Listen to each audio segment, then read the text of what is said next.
لە سەرەتای ئیسلامدا پاشایەکی مەسیحی عەرەبی بەڕێز و بەهێز هەبوو. ئەو فەرمانڕەوایەتی خاکێکی فراوانی دەکرد کە لە دیمەشقەوە تا بیابانەکانی ئوردن درێژ دەبووەوە بە کۆشک و سوپاکانیەوە.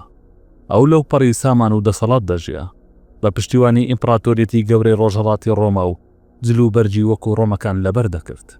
بەڵام ڕۆژێک بۆ یەکەمین جار جۆی لە ئاینێکی نوێ بوو کە لە نیمچە دوورگەی عەرەبیەوە سەری هەڵدەدا. ئیسلام بانگەواز بۆ ئەم باوڕە نوێی پێگەیشت. لەو کاتەدا خەلیفە عومەری کوڕی خەتاب بوو کە بە توندی و دادپەروەری ناسرا بوو. کاتێک پاشا پەیامی ئیسلامی پێگەیشت هەموو ڕێگاکەی بڕی بۆ مەدینە و بوو بە موسڵمان. خەڵک لە خۆشیاندا لەسەر شانیان هەڵگرت بوو. هەموو شتێک بۆ ئەو بە باشترین شێوە دەڕۆیشت تاوەکو شتێکی سەیر ڕوویدا. شەوێک پاشا لە ناکاوە و بەبێ دەنجی دیار نەما. هیچ نامە و ماڵ ئاوایەکی لە دوای خۆی بەجێ نەهێشت. زۆری نەخایاند دەرکەوت کە پاشا بەنهێنی لە ئیسلام پاشگەز بۆتەوە و گەڕاوەتەوە بۆ سەر ئاینی مەسیحی و وڵاتوە بۆ ئیمپراتۆریەتی ڕۆژهەڵاتی ڕۆما. ئەم ڕووداوە کە جارێکی تر دەوڵەتی ئیسلامی و ئیمپراتۆریەتی ڕۆژهەڵاتی ڕۆمای خستە ڕووبەڕووی یەکتر گرژیەکانی نێوانیانی زیاتر کرد. دوای ئەوە جەنجی گەورە لە نێوان هەردوو ئیمپراتۆریەتە بەهێزەکەدا ڕوویدا. بەڵام ئەم ڕووداوە سەیرانە چۆن دەستیان پێکرد. ڕووداو گەلێک کە تەنانەت خەلیفە عومەریشی تێوەگلاند. چی وای لەم پاشایە کرد واز لە ئیسلام بهێنێت. کۆتایی چیرۆکەکە لەوەش سەرسوڕهێنەرتر دەبێت. پاشاکە ڕووبەڕووی مردنێکی تراژیدی و ترسناک بووەوە.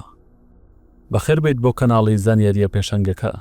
ئەگەر دەتەوێت لە جیهانی ڕاستەقینەی زانیاری نوێ بیت تکایە لایکی ڤیدیۆکە بکە و سەبسکرابی کەناڵەکەمان بکە و زەنگۆڵی تەنیش سەبسکرای بکە چالاک بکە و کۆمنتی خۆت لەسەر ڤیدیۆکە جێبهێڵە. تۆ دەتوانی بەشدار بیت لە گۆڕینی زانیاریەکان. خۆشەویستانم بیرتان نەچێ زۆرترین لایک و کۆمنت بۆ ئەم ڤیدیۆیە بکەن. ئێمە بۆ لایک و کۆمنت کار ناکەین، بەڵام بۆ ئەوی ڤیدیۆکە زیاتر بچێتە ناو خەڵک و خەڵکێکی زیاتر سوود لە ڤیدیۆکانمان وەربگرێت پێویستمان بە پشتگیری ئێوە هەیە. جەبەلەی کوڕی ئەیهەم پاشای غەسانی. جەبەلەی کوڕی ئەیهەم لە بنەماڵی بەهێزی غەسانی بوو. هۆزەکەی لە بنەڕەتدا خەڵکی یەمەن بوون لە هۆزی ئەزەد. هەر بۆیە خزمی هۆزەکانی ئەوس و خەزرەج بوو لە مەدینە. شانشینی غەسانی کە ئەو پاشای بوو لەلایەن هۆزە عەرەبەکانەوە دامەزرا بوو کە لە دوای کارەساتە گەورەکانی وەک ڕووخانی بەنداوی مەعرەب لە سەردەمی دووەمی پێش ساین لە یەمەنەوە بەرەو باکوور کۆچیان کردبوو. لە کاتی ئەم کۆچانەدا غەسانیەکان لە شوێنێک نیشتە جێبوون کە ئێستا ئوردن و سووریا و بەشە ڕۆژهەڵاتەکانی فەڵەستین دەگرێتەوە. لەوێ ئیمپراتۆریەتی بێزەنتە وەک شانشینێکی بەهێز و هاوپەیمان بۆ پاراستنی سنوورەکانی ڕۆژهەڵاتدانی پێدانان بە فەرمی لەژێر دەسەڵاتی بێزەنتەدا بوون، بەڵام لە کاروباری ناوە خۆیاندا سەربەخۆ بوون.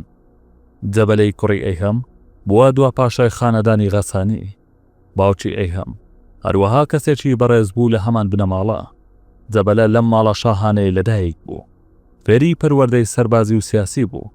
هەر لە تەمەنی منداڵیەوە ئاشنای کلتوری ڕۆمانی کرا. هەروەها بەتوندی باوەڕی بە ئاینی مەسیحی هەبوو. غەسانیەکان وڵاتێکی مەسیحی بوون کە دڵسۆزی بێزانتی بوون. ئەمەش بەو مانایە دێت کە پەیڕەوی لقی ئۆرتۆدۆکسی مەسیحیەتیان دەکردو. لە ڕووی ئاینی و سیاسیەوە پەیوەندێکی نزیکیان لەگەڵ ڕۆما هەبوو. هاتنی بۆ ئیسلام و ڕووداوی حەت. کاتێک جەبەلە جۆی لە پەیامی ئیسلام بوو ویستی قبوڵی بکات. نامەیەکی بۆ خەلیفە عومەر نووسی بۆ ئەوەی ئاگداری بکاتەوە و داوای مۆڵەتی کرد بۆ ئەوەی بێتە مەدینە. عومەر و موسڵمانان زۆر دڵخۆش بوون بەم هەواڵە.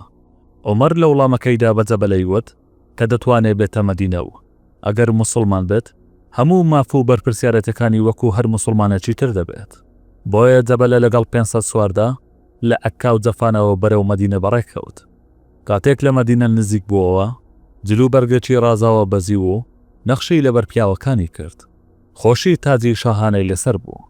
کاتێک جەبەلە چوە ناو شار ژنان و منداڵان و هەموو خەڵکی مەدینە هاتنە دەرەوە بۆ پێشوازیکردنی. لە وەرزی حەجی ئەو ساڵەدا جەبەلە لەگەڵ عومەردا حەجی ئەنجامدا. لە کاتی تەوافکردن پیاوێک لە هۆزی غەزارە بە هەڵا پێینایە سەر جلەکەی جەبەلە. جەبەلە تووڕە بوو. ڕووی لە پیاوەکە کردو مستێکی لێدا و لوتی شکاند. دواتر پیاوەکە لای عومەر سکاڵای کرد. عومەر پەیامێکی بۆ جەبەلە ناردوو پرسی بۆچی مستێکت لەو پیاوەدا و لوتت شکاند؟ جەبەلە وەڵامی دایەوە بەڵێ ئەو پێی نایە سەر جلەکەم. ئەگەر لەبەر ڕێزی کەعبە نەبووایە هەردوو چاویم دەردەهێنا. کاتێک عومەر ئەمەی بیست فەرمووی کەواتە دان بە هەڵەکەت دادەنیت ئێستا دەبێت لەگەڵی ئاش بیتەوە یان سزای یەکسان بەسەر تۆدا جێبەجێ دەکەم. جەبەلەوتی مەبەستت چییە؟ ئایا تۆ پاشایەکی وەکو من لەگەڵ پیاوێکی چینی خوارەوە یەکسان دەکەیت؟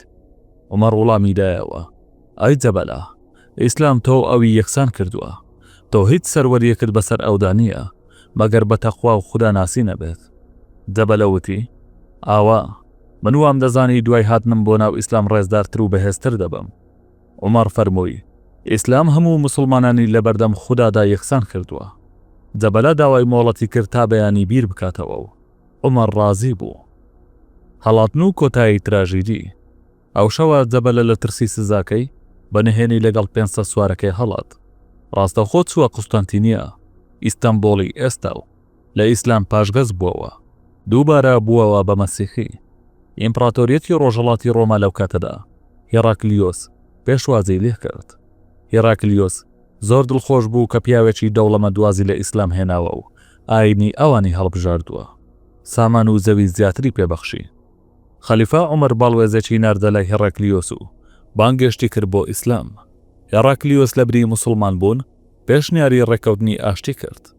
کاتێک باڵوێزەکە گەڕایەوە لای عومەر، عومەر لێی پرسی ئایا جەبەلت بینی؟ باڵوێزەکە وتی نەخێر. عومەر پێوت بگەڕێەوە و سەرەتا جەبەلە ببینێت. باڵوێزەکە گەڕایەوە بۆ قوستانتینیە. دوای چاوەڕوانیەکی زۆر ڕێگەی پێدرا بچێتە ژوورەوە. لەوێ پیاوێکی بینی بەڕیشێکی زەردەوە لەسەر تەختێکی کریستاڵی دانیشت بوو. باڵوێزەکە دەڵێت دواتر زانیم کە ڕیشی بەڕەنجی زێڕێن ڕەنگ کردووە. ئەو کەسە جگە لە جەبەلە کەسی تر نەبوو. جەبەلە پرسیاری دەربارەی موسڵمانان و عومەر کرد. کاتێک باڵوێزەکە وتی حاڵیان باشە، خەمباریەک لەسەر ڕوخساری جەبەلە دەرکەوت. جەبەلە هەوڵی دەدا نیشانی بدات کە لە بەهەشتی سەرزەویدا دەژی. بەڵام باڵوێزەکە دەیوت بەڕوونی دیار بوو کە دڵخۆش نییە. جەبەلە وتی ئەگەر عومەر بەڵێنم پێ بدات کە کچەکەی خۆیم پێ ببەخشێت و دوای مردنی خۆی سەرکردایەتی بداتە دەستی من، ئەوە دەبمەوە بە موسڵمان. بە ئیزنی خوددا دەتوانم بەڵێنی هاوسەرگیری لەگەڵ کچی خەلیفەدا بدەم، بەڵام ناتوانم بەڵێنی سەرکردایەتی بدەم. کاتێک باڵوێزەکە گەڕایەوە بۆ قوستانتینیە بینی خەڵک لە پرسەی جەبەلە دەگەڕێتەوە. ئیتر درەنگ ببوو. جەبەلا بەبێ ئەوەی ببێتەوە بە موسڵمان کۆچی دوایی کردبوو. دەگوترێت لەسەر جێگای مردنیدا لەو پەڕی خەم و پەشیمانیدا لە بەروازهێنانی لە ئیسلام بەهۆی لوت بەرزەوە وتوێتی لوت بەرزی و کە لە ڕقی منیان لە ڕاستی دوورخستەوە. چاوێکی ساغم فرۆشت و چاوێکی کوێرم کڕی. خۆزگا شوانێکی خوشتر بوومایە لە بیاباندا. خۆزگا لە دیمەشق بەداهاتێکی کەمەوە ژیابام. ژیانێکی سادە و تەنها لە نێو گەلەکەمدا. وانە و پەندەکان. چیرۆکی جەبەلە بەتوندی جەخت لەسەر بنەمایدات پەروەری و یەکسانی لە ئیسلامدا دەکاتەوە. جەبەلە نەیدەتوانی خۆی وەکو یەکسانی موسڵمانانی تر ببینێت. ئەم هەڵوێستا بە تەواوەتی دژی تێگەیشتنی سەرەکی ئیسلام بوو بۆ دادپەروەری. سەرەڕای ئەوەی کە سیستەمی یاسایی مۆدێرنەکان بانگەشەی یەکسانی بۆ هەمووان دەکەن، زۆر جار لە جێبەجێکردنی شکست دەهێنن. بەڵام موسڵمانان پتر لە 1400 ساڵ لەمەوبەر ئەم بنەمایان بە ئازایانە جێبەجێ کرد. چیرۆکی جەبەلە بە تەنها نیشانی دەدات کە سیستەمی دادپەروەری ئیسلام چەندە پێشکەوتوو بووە و سنوورەکانی سەردەمی خۆی تێپەڕاندووە. پرسیاری ڕاستەقینە ئەمەیە، ئێمەی موسڵمانانی ئەمڕۆ چەندە لەو تێگەیشتنە نزیکین. زۆرجار لەسەر بابەت گەلێک قسە دەکەین کە لەی تێناگەین، تەنها بۆ ئەوەی خۆمان بەڕاست دەربخەین بە چاوی کەم سەیری ئەوانی تر دەکەین، گاڵتەیان پێ دەکەین یان هەوڵ دەدەین بە فێڵ و تەڵەکە بازی بیان بەزێنین. کاتێک بابەتەکە پەیوەندی بە بەرژەوەندی خۆمانەوە هەبێت تون دەبین، ئەوانی تر تاوان بار دەکەین و ڕاستیەکان دەشێوێنین.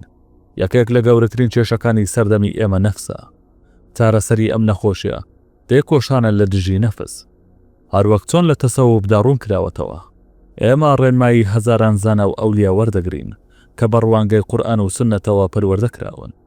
لە کۆتاییدا بابە یەکێک لە بەناوبانگترین شیعرەکانی زانای گەورەی ئیسلامی مەولانە جەلالەدینی ڕۆمی کۆتایی پێبهێنین وەک سەرچاوەیەکی هێز و ئیلهام لەم کاتە سەختانەدا.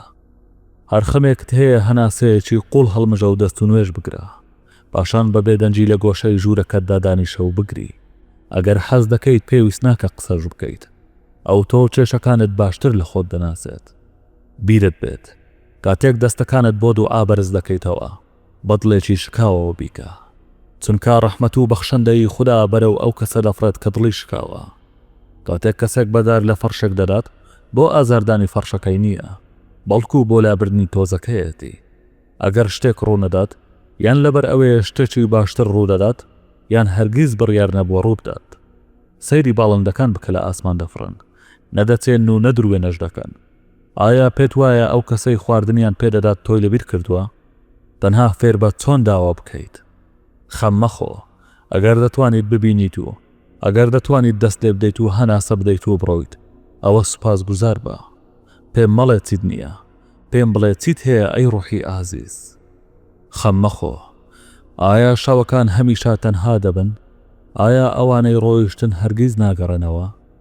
ئەوەی لە دەستت داوە ڕەنگە لە شەوێکی باراناویدا یان بەیانیەکی بەهاری نوێ دووبارە دەربکەونەوە ئەمە بزانە هێشتا جوانی لە ژیاندا هەیە ئەی ڕوحی ئازیز ئەو کاتەی پێت دراوە ئەوەندە درێژ نییە کە بە خەم خواردن بە فیڕۆی بدەیت وەک هەموو کەسێک ڕۆژێک تۆش باڵەکانت بەرەو هەتایی لێ دەدەیت ژیان زۆر خێرا تێدەپەڕێت بێ ئەوەی هەستی پێ بکەیت دەستەکانی ژیان بەرمەدا لێی تۆڕە مەبە ئەی ڕوحی ئازیز ژیان دەیەوێت تۆ لە ناو خۆیدا ببینێت لێرەدا هاتینە کۆتایی ڤیدیۆکەمان هیوادارم ڤیدیۆکەتان بەدڵ بوو بێت و لایکی ڤیدیۆکە بکەن و سەبسکرابی کەناڵەکەمان بکەن زەنگۆڵی تەنیش سەبسکرایبەکە چالاک بکەن بۆ ئەوەی هەر کاتێک ڤیدیۆی نوێمان بڵاو کردەوە ئاگاداری بە تۆی خۆشەویست بکات تاوەکو و ڤیدیۆیەکی تر بە خوداتان دەسپێرم خواتان لەگەڵ بەخواتان دەسپێرم خواتان لەگەڵ